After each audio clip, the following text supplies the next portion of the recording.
다니엘 11장 20절 21절 보겠습니다.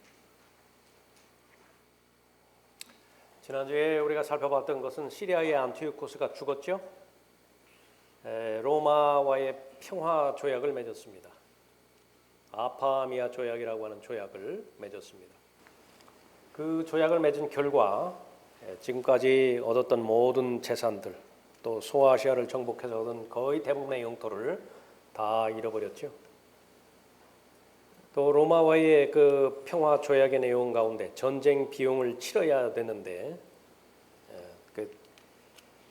돈은 물론이고 또 그 12년간 매년마다 큰 그렇게 공물을 지불을 해야 되었습니다. 그 배경에서 20절이 시작되죠. 그러면 그 왕국의 영화 속에서 세금을 거두는 자가 그의 자리에 서게 될 것이나 그는 며칠이 못 되어 분노함이나 전쟁도 없이 멸망하게 되리라.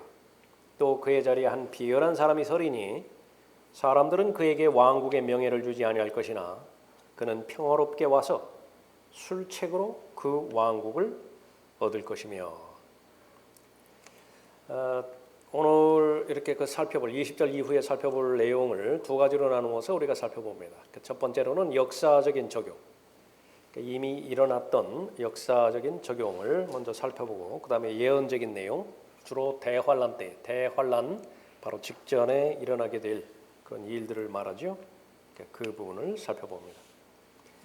자, 시리아의 안티오코스가 죽죠. 그의 큰아들 셀레우쿠스 필로파테르가 왕위를 계승합니다. 그래서 그 세금을 거두는 자 누구냐? 그럼 안티오코스 3세인데 3세의 아들 그 셀레우쿠스 필로파테르가 세금을 거두는 자라 그랬습니다. 이 사람은 12년 동안의 왕으로 있었어요. 그 자기 아버지가 계속해서 그 조공과 배상금을 그 충당을 해야 되는데 자기도 역시 마찬가지로 그 굴레에서 벗어나지 못하죠. 그래서 그 돈을 마련하는데 시달리다가 예루살렘으로 사람을 보내는데 그 예루살렘은 그 왕국의 영화라 그렇게 불려지죠. 그래서 파견된 사람이 재무관 헬리오도루스라고 하는 사람입니다. 헬리오도루스. 그래서 이 사람을 보내서 예루살렘에 있는 성전 보물을 강탈하려고 했죠. 그 목적은 자신의 아버지가 진 전쟁 빚을 갚기 위해서였습니다. 그런데 며칠이 못 돼서 세금 관리 책임자에게 살해를 당합니다. 멸망하게 되는 것인데 어떤 전쟁도 없이 또 분노함도 없이 멸망당하게 됩니다. 그 내용으로 20절 다시 보십시오. 그러면 그 왕국의 영화 속에서 세금을 거두는 자가 그의 자리에 서게 될 것이나 그는 며칠이 못 되어 분노함이나 전쟁도 없이 멸망하게 되리라. 21절에 또 그의 자리에 한 비열한 사람이 서리니 사람들은 그에게 왕국의 명예를 주지 아니할 것이나 그는 평화롭게 와서 술책으로 그 왕국을 얻을 것이며. 그래서 셀레우쿠스 필로파테르가 독사를 당해서 죽었죠. 그 다음에 왕위를 이은 사람이 안티오쿠스 에피파네스인데 이 사람을 비열한 사람이라 그렇게 언급하고 있습니다. 원래는 왕위 계승자가 아니에요. 조카가 왕위 계승자였는데 술책으로 자신이 왕위에 올랐습니다. 그래서 왕위에 올라서 자신의 호칭을 에피파네스라고 그렇게 주장을 했는데 그것은 바로 헬라어로 신이 나타난다라고 하는 그런 뜻이에요. 그래서 자신이 신이 된 것입니다. 그래서 예언적으로 이 안티오코스 에피파네스가 이 안티오코스 에피파네스는 안티오코스 4세라고 불려지는 인물입니다. 적그리스도의 좋은 예표가 되는 인물이에요. 왜냐하면 자신을 신이라고 주장했기 때문에 그런 것이죠. 그래서 자신이 육신으로 나타난 하나님이라고 주장했고 또 나중에 살펴볼 것이지만 유대 성전을 아주 더럽혔습니다. 그러나 그 성경에서도 비열한 사람이라고 그렇게 기록되어 있고 또 그 백성들 시리아 백성들도 그를 비열한 성격의 소유자라고 그렇게 여기었습니다. 왜 합법적 왕위 계승자가 아니었는가? 그 밑에 4번에 그렇게 그 설명이 되어 있죠. 조카가 왕이어야 되는데 술책으로 왕국을 얻은 것입니다. 그럼 그 술책에 해당되는 것은 무엇인가? 그 동시대에 이 고대 그리스의 왕국이 페르가문이라고 하는 왕국이 있었는데 그 소아시아 연안에 있었던 왕국입니다. 뒤에 로마의 속주가 된 페르가문 왕국이에요. 그 왕국에 두 왕들이 있었어요. 하나는 에우메네스 왕이 있고 하나는 아탈루스 왕이었는데 이 두 왕들에게 술책을 부립니다. 그래서 이 자신의 정적이 있죠. 조카 데메트리우스를 옹호하는 그런 그 세력들, 그 정적들을 제거를 하는데 도움을 받아요. 이 페르가문 그 왕국으로부터. 그 결과 술책으로 그 왕국을 얻을 수 있었던 것입니다. 로마가 강성했기 때문에 로마에게도 승인을 받아야 되는데 로마에게도 술책을 부려서 자신이 시리아의 합법적인 왕이라고 로마인들에게 그렇게 선포를 합니다. 21절의 내용이죠. 또 그의 자리에 한 비열한 사람이 서리니 사람들은 그에게 왕국의 명예를 주지 아니할 것이나 왕국의 명예를 주지 않을 것이죠. 합법적인 왕위 계승자가 아니라 그 얘기죠. 그는 평화롭게 와서 술책으로 그 왕국을 얻을 것이며 22절에 넘쳐나는 군대로 그들이 그 앞에서 넘쳐 흐르게 될 것이나 멸망하게 되리니 정령 언약의 통치자도 그렇게 되리라. 그 안티오쿠스 에피파네스가 상대해야 되는 군사는 아주 넘쳐나는 군대였어요. 굉장히 많은 군대였는데 역시 마찬가지로 이 페르가마 왕국의 그 왕들의 도움을 받아서 넘쳐나는 군대를 패망을 시키는 것입니다. 그래서 그 언약의 통치자를 몰아내는 데까지 성공을 해요. 정령 언약의 통치자도 그렇게 되리라. 그러니까 그 넘쳐나는 군대도 멸망시킬 뿐만 아니라 언약의 통치자까지도 멸망한다. 언약의 통치자는 누구인가? 두 가지 견해가 있습니다. 하나는 안티오쿠스와 언약을 체결한 이집트 왕으로 볼 수 있어요. 제미슨 푸셋 브라운의 견해이기도 합니다. 또 하나는 유대 대제사장인 오니아스가 될 수도 있어요. 23절에 그와 연맹이 체결된 후에 그는 거짓되이 행할 것이니 이는 그가 올라와서 적은 백성으로 강하게 될 것임이라. 연맹도 두 가지로 볼 수 있습니다. 하나는 시리아와 이집트 사이에 맺은 연맹으로 볼 수 있고요. 또 하나는 안티오쿠스 에피파네스와 그 페르가문 왕들과 맺은 연맹일 수도 있습니다. 어쨌든 그 연맹이 체결된 후에 그는 거짓되이 행할 것이니 그러면 어떻게 거짓되이 행할 것이냐? 자신의 군대는 아주 작은 무리였거든요. 그래서 이 로마에 대해서 자신이 얼마만큼 허약한 존재인 것인가? 그것을 아주 가장해서 다시 말하면 몸을 낮춰서 거짓되이 행함으로 인해서 자신의 왕권을 로마로부터 인정받게 되는 것입니다. 성공한 것이지요. 그러나 그 이후에는 어떻다고 그랬죠? 적은 백성으로 강하게 될 것입니다. 수는 적지만은 아주 그 세력은 강하게 될 것이라 그렇게 보고 있습니다. 24절에 그가 평화롭게 그 지방의 가장 기름진 곳까지 들어가서 그의 조상들이나 그의 조상의 조상들까지도 하지 않았던 짓을 행할 것이요 그의 전리품과 약탈물과 재물들을 그들 가운데 흩을 것이며 또 그가 얼마 동안 요새를 공략할 음모를 미리 꾸미리라. 계속 안티오쿠스 에피파네스는 지금 승승장구하는 여세지요. 그 여세를 몰아서 평화롭게 그 지방의 가장 기름진 곳까지 들어가서 가진 나쁜 짓을 자행을 하는 것입니다. 그래서 안티오쿠스는 최종적으로 이집트의 프톨레미 필로메토를 공격하는 것을 성공적으로 마쳤고 패배시켜 버렸어요. 그것이 25절, 26절의 내용입니다. 25절에 보면 또 그가 그의 힘과 용기를 일으켜 큰 군대와 더불어 남쪽 왕을 대적할 것이요. 이집트 왕이죠. 남쪽 왕은 힘이 크고 막강한 군대로 전쟁을 일으킬 것이나 당하지 못하리니 이는 그들이 그에 대항하여 음모를 미리 꾸밀 것임이라. 정녕 그의 음식의 몫을 먹는 자들이 그를 멸할 것이며 그의 군대가 넘쳐나리니 많은 자들이 죽어 넘어지리라. 그래서 이 안티오쿠스는 이집트의 왕을 세우는데 프톨레미의 형제를 왕으로 그렇게 세웁니다.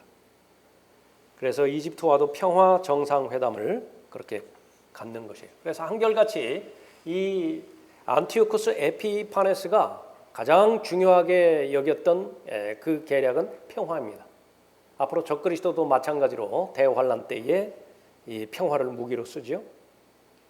그래서 이 평화를 무기로 해서 계속 공격하는 것입니다. 자, 안티오쿠스 에피파네스가 그 전쟁 중에서 얻은 전리품을 챙겼죠. 그래서 이스라엘을 거쳐서 시리아로 돌아갑니다. 항상 살펴보는 것이지만 북쪽 왕국 시리아하고 남쪽 왕국 이집트 사이에 그 이스라엘, 그러니까 유대가 있었죠. 그래서 전쟁이 있을 때마다 아주 어려운 그런 형편에 놓였습니다. 이때도 마찬가지죠. 안티오쿠스 에피파네스가 그 이집트와의 그 전쟁을 그 마무리 짓고 그 시리아로 돌아갈 때에 유대인들 4만 명을 죽입니다. 일부를 노예로 삼았고 은 1800달란트에 해당되는 성전 보물들을 옮겨갔다. 그렇게 역사적으로 그렇게 기록하고 있습니다.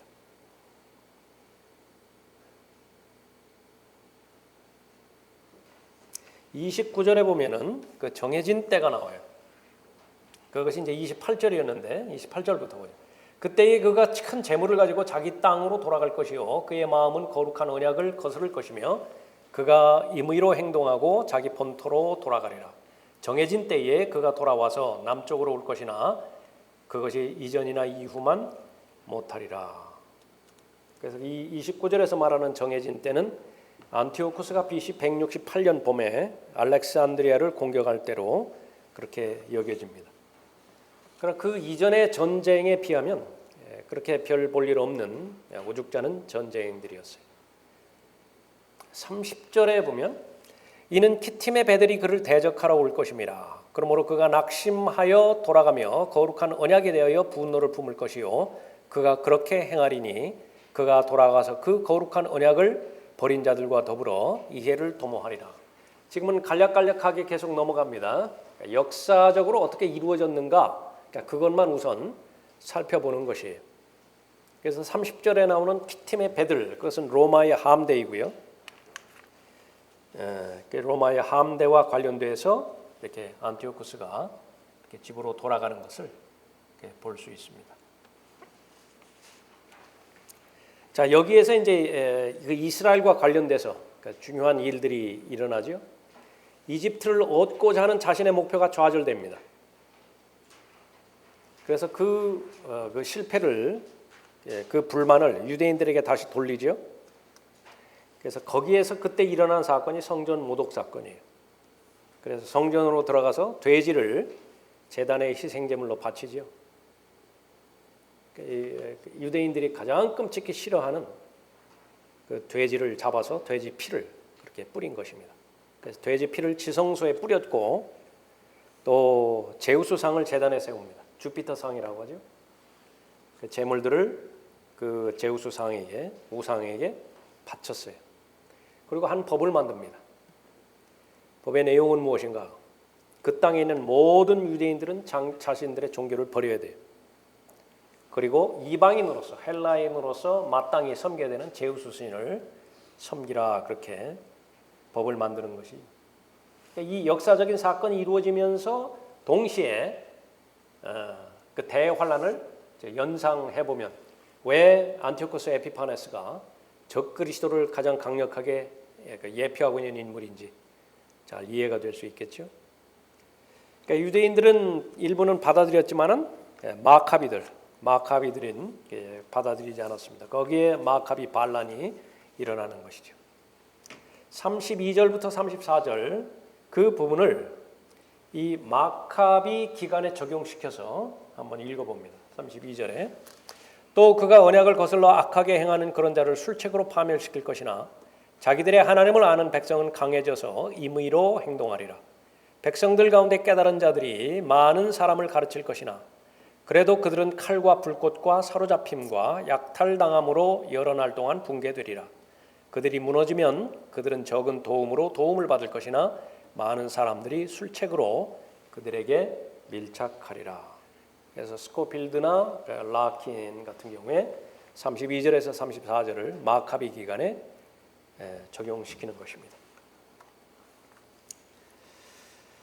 자, 이 안티오코스 에피파네스에 관한 내용들이 또 역사적인 기록에도 있지만은요, 로마 카톨릭에서 정경으로 받아들여지는 마카비전서, 마카비 후서에 이제 담겨 있는 것입니다. 거기에는 두 가지 내용이 있어요. 마카비전 후서에는 전혀 근거 없는 그런 그 내용뿐만 아니라 일부 역사적인 사실도 포함이 되어 있습니다. 그러니까 일부 역사적인 사실이 포함되어 있다라고 하는 이유 때문에 사실이 아닌 터무니없는 내용까지도 기정사실로 다 받아들이는 큰 우를 범하게 되는 거죠. 마카비전서, 마카비 후서입니다. 카톨릭에서 주장하고 있는 연옥이 있죠. 또 죽은 자들을 위한 기도에 관한 구절들, 그 증거들을 어디에서 가져왔느냐? 역시 마찬가지로 마카비전서, 마카비 후서입니다. 그래서 종교 개혁 성경인 킹제임스 성경을 번역할 때에 루터도 마찬가지고요. 루터 성경을 번역할 때 이 외경들을 어떻게 처리를 했는가 번역을 하기는 했죠. 그러나 신약과 구약 사이에 그렇게 그 위치를 두었습니다. 그리고 분명하게 제시를 했어요. 참고문에다가 그 외경들은 절대로 영감받은 성경이 아니다. 그냥 참고적으로 참고하라라고 하는 그런 그 내용을 넣은 것이죠. 그래서 우리가 이 킹제임스 성경을 믿음과 실행에 있어서의 그 절대 권위로 받아들이는 입장에서 다른 문서들 있잖아요. 그 다른 문서들이 또 다른 기록들 그것을 어떻게 받아들여야 되는 것인가 간단하다고요. 그 내용들이 그것이 역사적인 사실이건 또 지질학적 사실이건 생물학적 사실이건 간에 킹제임스 성경과 조화를 이룬다. 좋은 참고 사항이에요. 참조를 하면 되는 것입니다. 그러나 그것이 아무리 세상으로부터 인정을 받고 또 사람으로부터 권위가 부여되어지는 그런 사실이라 하더라도 킹제임스 성경과 상충이 된다. 그러면 그 볼 것도 없습니다. 그 자세를 유지를 하면 계속해서 진리의 지식 가운데 잘 다다를 수 있는 것입니다. 자, 지금까지 살펴봤던 것이 이제 간단하게 역사적으로 이루어졌던 사실. 왜 역사적으로 이루어졌던 사실들을 계속 살펴봤었죠? 그러니까 성경은 역사적인 책임을 강조하기 때문에 그렇습니다. 역사의 주체는 하나님이시죠. 미리 일어날 일을 하나님의 말씀인 책에 기록하고 그 일들이 과연 얼마만큼 구체적으로 또 역사의 시간과 공간 내에서 구체적인 인물들과 구체적인 사건들을 통해서 일어나는가 성경밖에 없어요. 성경에 그대로 기록이 되어 있습니다. 그래서 다니엘이 예언된 다음에 수백 년이 흐른 후에 북쪽의 시리아 왕국과 남쪽의 이집트 왕국 사이에서 일어나는 일들 거의 대부분이 다니엘 11장에서 기록된 내용이죠. 너무나 분명하고 구체적으로 일어난 일들이기 때문에 자유주의를 옹호하는 그런 과학자들 그것을 기록연대를 다니엘의 기록연대를 그 역사적인 사건이 일어난 그 후대로 그렇게 잡는 것이죠. 이거는 도저히 믿을 수 없다라고 그렇게 보기 때문에 그런 것입니다. 자, 병행에서 중요한 것은 이제 예언적인 적용입니다. 예언적인 적용. 그래서 과거 역사보다는 예언의 미래 조망에 더 강조해서 기록하고 있는 내용이 다니엘 11장이에요. 그래서 이 예언이 언제 일어날 것인가? 다니엘의 경우에는 그것이 봉인되어 있었죠.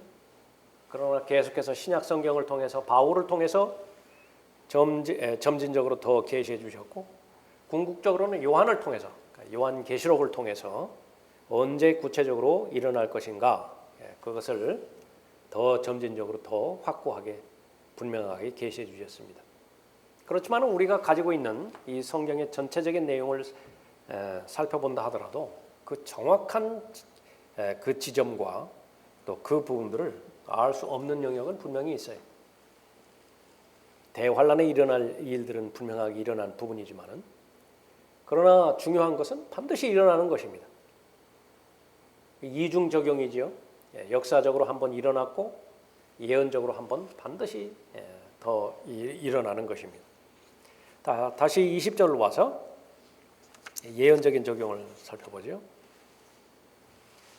그러면 그 왕국의 영화 속에서 세금을 거두는 자가 그의 자리에 서게 될 것이나 그는 며칠이 못 되어 분노함이나 전쟁도 없이 멸망하게 되리라. 여기서 중요한 말은 이제 세금을 거두는 자라고 하는 말입니다. 영어로 세금은 tax죠. tax. 짐승의 표. 거기에서 보면은 적그리스도를 예표하는 데 있어서 중요한 것은 X로 끝난다라고 하는 말입니다. X로 끝나는, 영어 철자 X로 끝난다라고 하는 말이죠. 짐승의 표, 구체적으로 4장에 정확하게 그렇게 잘 나와 있죠. 자, 그 부분은 우리가 살펴보지 않고요. 문제는 초림과 재림 때에 세금을 거두는 자가 존재했다는 사실입니다. 예수 그리스도께서 처음에 오셨을 때에 그때에 권력을 잡고 있었던 그 주체는 로마예요. 로마가 권력을 잡고 있었어요.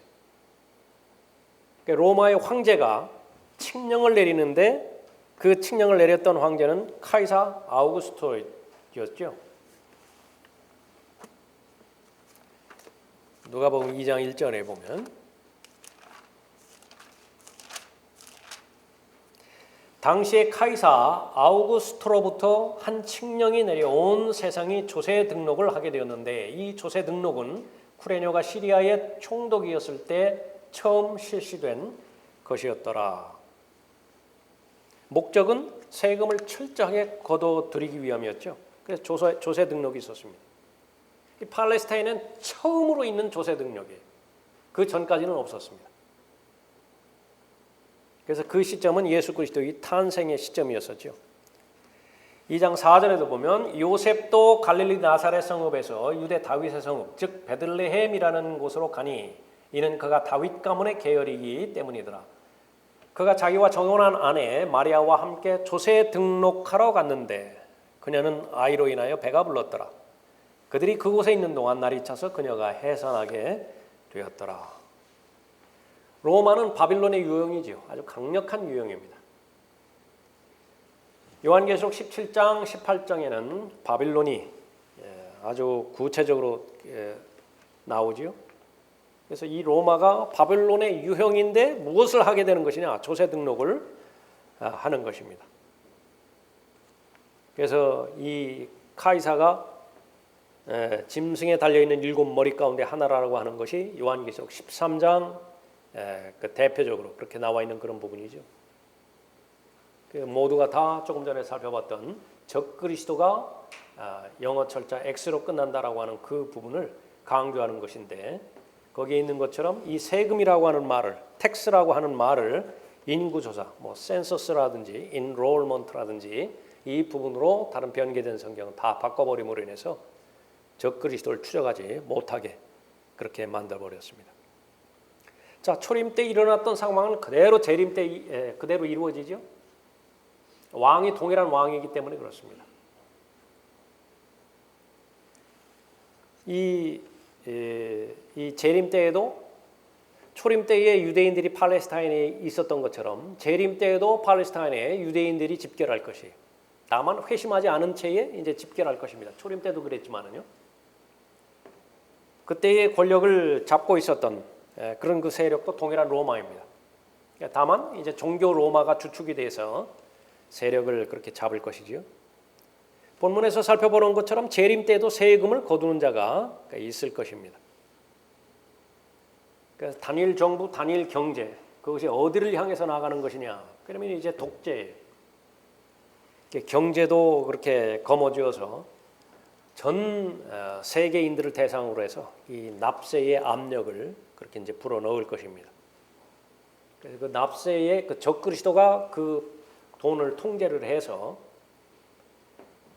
또 정치를 실현시키는 데 있어서 유대인들을 대적하고 또 메시아를 대적하는 데 있어서 그렇게 쓸 것이에요. 그래서 단일 정부가 세워지면 단일 국세청도 반드시 세워질 것이라고 하는 것이 예측되어지는 그런 사항입니다. 세금을 거두는 자는 며칠이 못 돼서 멸망하게 되리라 그렇게 언급하고 있죠. 살해당하는 것입니다. 이런 일들을 하고 나서 얼마 못 돼서 멸망하게 되는 것입니다.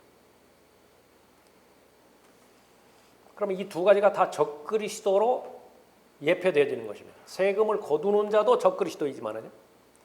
그렇게 해놓고서 얼마 있다가 죽어요. 그것도 적그리스도예요. 그럼 어떻게 해당되는 것이냐? 두 인물이 다 같은 인물이냐? 바울 서신을 통해서 이 적그리스도가 두 가지 역할을 한다는 사실을 계시하고 있죠. 하나는 죄의 사람으로 올 것이고 또 하나는 멸망의 아들로 출현할 것이에요. 둘은 같은 속성이라. 거기에 데살로니가후서 2장 3절 기록되어 있죠. 아무도 어떤 모양으로든지 너희를 미혹하지 못하게 하라. 이는 먼저 배교하는 일이 이르지 않고 또 죄의 사람 곧 멸망의 아들이 나타나지 않고서는 그날이 오지 아니함이라.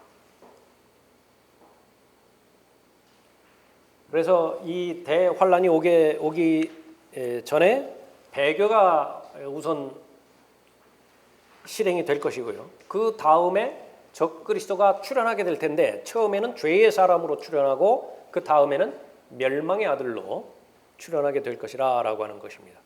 이 죄의 사람은 바울 당대에서 있었다라고 그렇게 언급하고 있죠. 예표되어지는 인물과 실제 당사자, 그것을 성경에서는 구분하고 있습니다. 그러니까 예표되어지는 인물은 무엇이냐면 요셉, 그러면 누구를 예표하고 있죠? 그러니까 예수 그리스도를 예표하고 있는 것입니다. 그러면 요셉이 예수 그리스도냐? 그렇지는 않죠. 적그리스도도 마찬가지입니다. 적그리스도를 예표하는 인물은 어느 시대나 다 있었어요.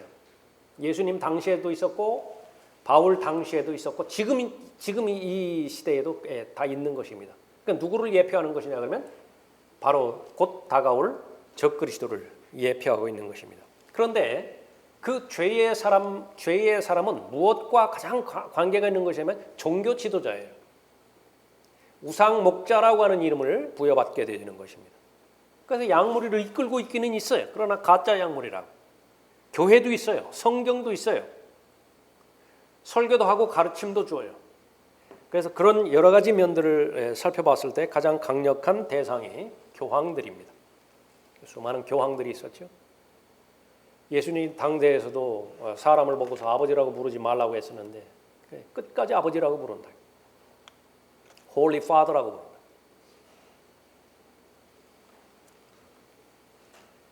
그래서 이 하나님의 아들의 대리자로서 경배받기 위해서 아버지란 칭호를 사용하는 대상이 바로 로마 교황이었습니다.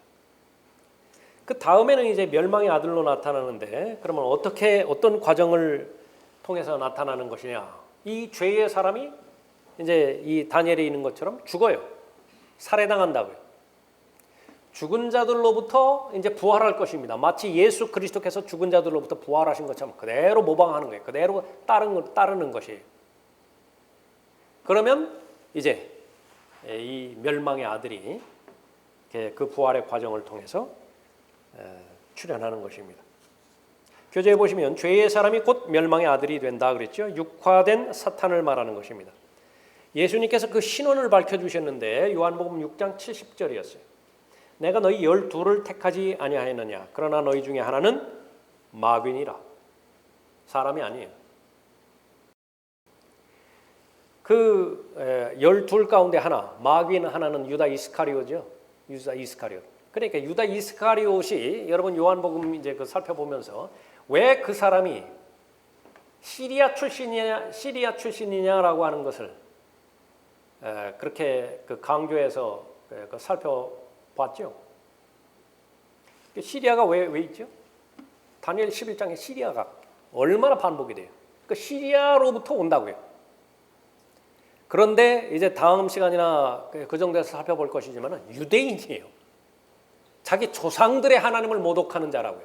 그러니까 시리아 출신이면서 유대인이 바로 이제 적그리스도가 되는 것입니다. 예수님 당시에는 유다 이스카리옷이 그런 자였어요. 예수 그리스도는 바로 유다 이스카리옷을 멸망의 아들이라 그렇게 부르셨죠. 요한복음 17장 12절에서 멸망의 아들 외에는 그들 중 아무도 잃어버리지 아니하였으니. 그래서 그 과정을 보면 죄의 사람이 이제 죽게 될 것입니다. 언젠가 교황들 가운데 하나가 암살당할 거예요. 그러면 그 죽은 그 죄의 사람은 사흘 만에 멸망의 아들로 부활할 것입니다. 사탄의 씨가 여기에 등장하는 것이죠. 사탄의 씨로서 부활하는 것입니다. 창세기 3장 15절에서는 뱀의 씨라고 언급했죠. 내가 너와 여자 사이에 또 네 씨와 그녀의 씨는 누구죠? 예수 그리스도시라고. 네 씨는 누구예요? 멸망의 아들이라고. 저희를 누리니 그녀의 씨는 너의 머리를 부술 것이요 너는 그의 발꿈치를 부술 것이라. 요한계시록 13장 3절에서도 또 내가 보니 그의 머리들 가운데 하나가 상처를 입어 죽게 된 것 같았으나 그의 치명적인 상처가 나으니 온 세상이 기이 여겨 그 짐승을 따르더라. 세상의 기적 가운데서 이런 기적이 어디 있어요? 예수 그리스도께서 죽은 자들로 부활하셨다는 사실은 안 믿는다고요, 사람들이. 그러나 이 사실은 똑똑히 목격할 것입니다. 모든 미디어 매체가 다 동원이 돼가지고서 다 이것을 방송할 거예요. 그러니까 그것을 전 세계인이 다 지켜보겠죠. 왜 기이 여기지 않겠어요? 스가랴 11장 15절 이후에서는 양떼를 버려둔 우상 목자에게 화 있으리라. 칼이 그의 팔과 그의 오른 눈에 임하리니 그의 팔은 바싹 마르고 그의 오른 눈은 완전히 어둡게 되리라. 이 사람은 애꾸죠. 애꾸. 눈이 하나밖에 없다고. 팔 하나도 쓰지 못하는 것입니다. 모두가 다 적그리스도에 관한 언급이에요. 그래서 우상 목자로서 하나님처럼 경배를 요구하는 종교 지도자입니다. 이 사람은 말도 해요. 죽었다가 살아난 그 자가 말을 한다. 요한계시록 13장 14절에서 그가 짐승 앞에서 행할 권세를 받아 그 같은 기적들을 통하여 땅에 거하는 자들에게 말하기를 칼로 상처를 입었다가 살아난 그 짐승을 위하여 형상을 만들어야 한다고 하더라. 칼로 상처를 입었다가 살아난 그 짐승, 스가랴 11장에서 그대로 기록이 되어 있어요. 시간이 많이 흘렀지만은 그 시간을 건너뛰어서 예언된 하나님의 말씀이 대환란에서 그대로 적용이 되는 것이죠. 또 그가 짐승의 형상에게 생명을 주는 권세를 받아 그 짐승의 형상으로 말도 하게 하고 그 짐승의 형상에게 경배하지 아니하는 자는 다 죽이도록 하니라. 그래서 짐승은 죄의 사람으로 와서 이제는 경제적인 인물, 정치적인 인물로 나타나게 되는 것입니다. 그래서 이 종교적인 인물이 멸망의 아들로 부활하게 될 것인데 그 부활하게 된 그 존재가 가지고 있는 영은 유다 이스카리옷의 영이에요. 그리고 마귀의 혼을 지니고 나타나는 것입니다. 그대로 예수 그리스도의 삼위일체, 육신으로 나타나는 하나님, 그것을 그대로 흉내내는 것이죠. 다니엘 그 11장에서 다시 그 예언적인 부분으로 돌아오면 또 그의 자리에 한 비열한 사람이 서리니, 그 성경에서 비열하다라고 하는 그 말을 그렇게 구체적으로 살펴봤을 때 이것은 성적인 왜곡과 아주 깊숙이 관련이 되어 있는 그 말입니다. 성적으로 왜곡이 일어나는 그런 그 짓들을 하는 것이죠. 노아의 때나 롯의 때를 보면은 하나님의 심판 바로 직전에는 이 성적인 범죄가 아주 극에 달하는 부분이죠. 그래서 다니엘 11장 37절에서 이 비열한 사람은 성도착자와 관련이 있는 사람입니다. 그것은 또한 롯의 날들에 일어났던 것과 마찬가지라. 누가복음 17장 28절 이후의 말씀인데 이와 같이 인자가 나타나는 날에도 그러하리라. 그러하리라. 어떠하다고요? 롯의 날들에 일어났던 것과 마찬가지라. 그러니까 성적 범죄의 제일 마지막 부분은 이제 동성연애. 그 육체와 육체가 합해지는 것인데요. 창세기 6장에서는 서로 다른 육체가 합쳐져 버렸죠. 사람의 육체와 짐승의 육체가 막 합쳐진다. 그것을 토대로 해서 레위기에서 그렇게 여러 면에 걸쳐서 이 짐승과 육체를 결합하는 그 부분에 있어서 엄중히 경고하고 있다고. 그건 죽음 외에는 없어요. 그냥 죽여버리라고 그랬다고. 또 하나는 이 재판관이라든지 재판관계라든지 또 이런 부분에서 봤을 때에 남자와 남자가, 여자와 여자가 그렇게 그 몸을 합하는 거. 그거는 끝이라고. 끝에 다다르게 되어 있는데 이 적그리스도는 그러한 짓을 행하는 그런 자입니다. 사람들은 그에게 왕국의 명예를 주지 아니할 것이나 술책으로 얻게 되어지는 것입니다. 술책이라고 하는 말은 아첨이라고 하는 말이 포함되어 있는 말이에요.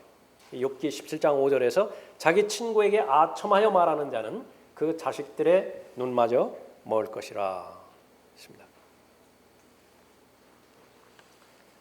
눈마저 먹을 것이다라고 하는 것은 물론 1차적으로는 비유적으로 그렇게 언급한 부분이지만요. 지금까지 살펴봤던 스가랴 11장과 같은 그 부분을 봤을 때 문자적으로 그대로 이렇게 눈이 멀어버리게 되는 것이죠. 양떼를 버려둔 우상목자에게 화 있으리라. 칼이 그의 팔과 그의 오른 눈에 임하리니 그의 팔은 바싹 마르고 그의 오른 눈은 완전히 어둡게 되리라. 평화롭게 와서 그렇게 말합니다. 요한계시록 그 6장에서 흰말 탄자가 나오죠. 이 흰말 탄자의 특징은 무엇이냐 그러면 평화롭게 와요. 내가 보니 보라 흰말 한 마리가 있는데 그 위에 탄자가 활을 가졌더라. 그에게 한 면류관이 주어졌고 그는 나가서 정복하고 정복하려 하더라. 활은 있는데 화살은 없어요. 그래서 하나님을 이용할 때에 가장 잘 들어먹히는 그 메시지가 평화라고 하는 메시지입니다. 그래서 구약에서 거짓 선지자들이 전한 메시지는 바로 평화였어요. 하나님께서는 분명하게 심판하신다고, 재앙이 닥칠 것이라고 그렇게 경고하고 왜 죽으려고 하느냐고, 살으라고, 회개해야 살죠. 돌이켜야 살죠. 그러나 거짓 선지자들은 에레미야 4장 10절, 6장 14절, 8장 11절, 또 14장 13절, 23장 17절, 에스겔 13장 10절 대표적인 구절에서요. 아무 일 없을 것이라고, 평화라고. 이것은 오늘날도 마찬가지죠. 이제는 출산이 다가왔다고요. 진통이 막 다가왔는데 그대로 평화롭다고 하는 거예요. 평화롭다, 안전하다. 데살로니가전서 5장 2절 말씀이죠. 이는 주의 날이 밤에 도둑같이 오리라는 것을 너희 자신이 정확히 알고 있기 때문이니라.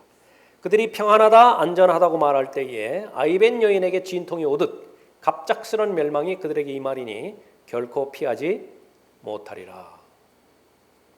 구약이든 신약이든 거짓 선지자는 성경의 경고에 귀 기울이지 못하게 방해하는 것입니다. 그래서 분명히 성경의 목표가 다가올 일들인데요. 앞으로 어떤 일들이 다가올 것이냐. 개인적으로 말하면 내가 죽은 다음 나는 어떻게 될 것이냐. 그러니까 예언의 영이에요. 예언의 영이 있어야 내가 죽은 다음에 어디로 가는 것인지, 어떤 상태에서 영혼을 보내게 될 것인지 그것을 잘 알 수 있는 것인데 그 부분에 대해서는 전혀 관심 갖지 못하게 만드는 것이 미혹의 영이고 이 적그리스도의 영이죠. 미혹의 영과 적그리스도의 영이 하는 일들은 무엇이냐? 오직 이 생에만 집중하게 만드는 것이에요. 관심 있는 것은 내가 출생은 경험했죠. 사망은 아직 경험하지 못했다고요. 내가 경험하지 못한 것은 믿음의 대상에서 배제시키는 것이에요. 죽는다는 것은 객관적인 사실로 받아들이지만 아직 주관적으로 경험한 적이 없어요. 그렇기 때문에 못 믿는 것이에요. 그 사람에게는 최종 권위가 성경이 아니라 자신의 경험입니다. 그렇기 때문에 그 사람이 믿을 수 있는 영역은 자신이 숨쉬고 또 자신이 발을 딛고 있는 이 생뿐이에요. 그 관점에서 교회도 다니고 성경도 보고 기도도 하고 그렇게 하는 것이죠. 그러면 어떻게 되는 것인가? 그 결론은 갑작스러운 멸망밖에 없어요. 성경의 경고는 바로 이 갑작스러운 멸망으로부터 자신을 지키라라고 하는 것이죠. 자, 오늘은 두 가지 이렇게 그 안티오코스 에피파네스에 관련돼서 역사적으로 어떤 일들이 일어나는가, 또 그것은 예언적으로 어떠한 예언의 계시의 말씀을 담고 있는 것인가 살펴봤죠. 자, 오늘은 여기까지 하겠습니다.